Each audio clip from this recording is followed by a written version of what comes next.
बिहार विधानसभा उपचुनाव 2021 की अगर हम बात करें, कुशेश्वर स्थान विधानसभा में जो नतीजा आएगा उसके आने से पहले जो आंकड़े लगाए जा रहे हैं, जो अनुमान लगाए जा रहे हैं, जो कयास लगाए जा रहे हैं, उनके बारे में जानकारी लेते हैं। हमारे बीच युवा जदयू से प्रदेश से एक साथी मौजूद हैं, उनसे सबसे पहले जानकारी लेते हैं कि कल विधानसभा उपचुनाव हुआ है कुशेश्वर स्थान विधानसभा में।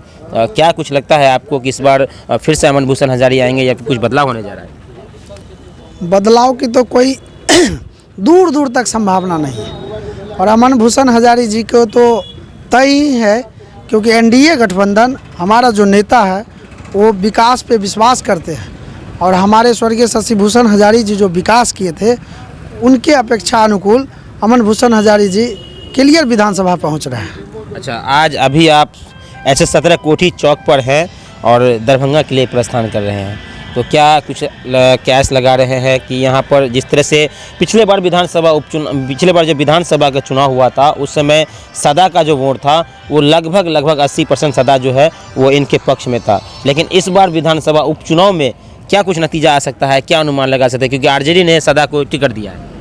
उससे कोई फ़र्क नहीं पड़ा, क्योंकि दलित को माननीय मुख्यमंत्री जी सदा के लिए बहुत काम किए हैं। दलित समाज लोग नेता मानते हैं जीतन राम मांझी को, ना कि गणेश भारती को, इसीलिए कोई फर्क नहीं पड़ने वाला है। अच्छा, चिराग जी खेल बिगाड़ सकते हैं नीतीश कुमार का? नहीं, वो तो वोट कटवा है, वो तो कहीं 1,000 वो आया कि नहीं आया पता भी नहीं और लोग भूल गए, बंगला है भी नहीं, इसीलिए उनका कोई ऐसा कुछ नहीं है, उनसे कुछ नहीं होने वाला है। यानी पूरी दावे के साथ कह सकते हैं आरजेडी जीत रही है?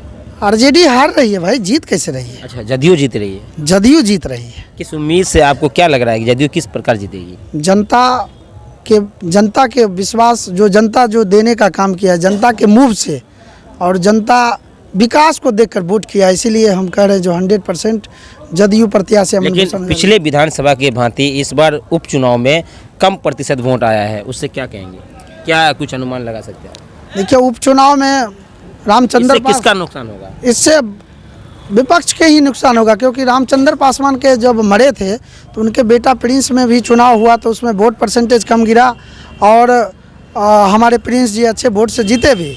और ये भी उपचुनाव है, परसेंटेज घटी है, लेकिन महिला वोटर का परसेंटेज बढ़ा है, जिससे हमारा वोटर बढ़ा है। महिला वोट अगर कर रही है वो हमारा वोटर है, इसीलिए परसेंटेज हमारे लिए ठीक है।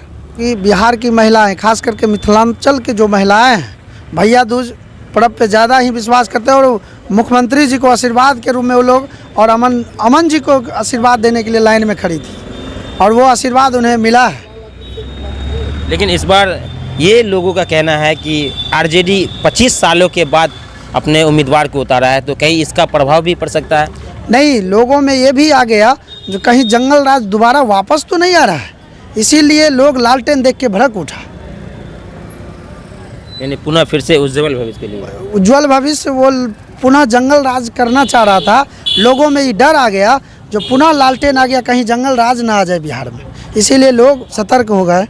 चलिए, बहुत बहुत धन्यवाद। युवा प्रदेश से एक साथी हमारे बीच मौजूद थे, ये अभी काउंटिंग रूम में जा रहे हैं जहाँ कल काउंटिंग होना है और इसके लिए इनको अभी से यहाँ से जाएंगे, शायद वहाँ पर प्रस्थान होना है दरभंगा में।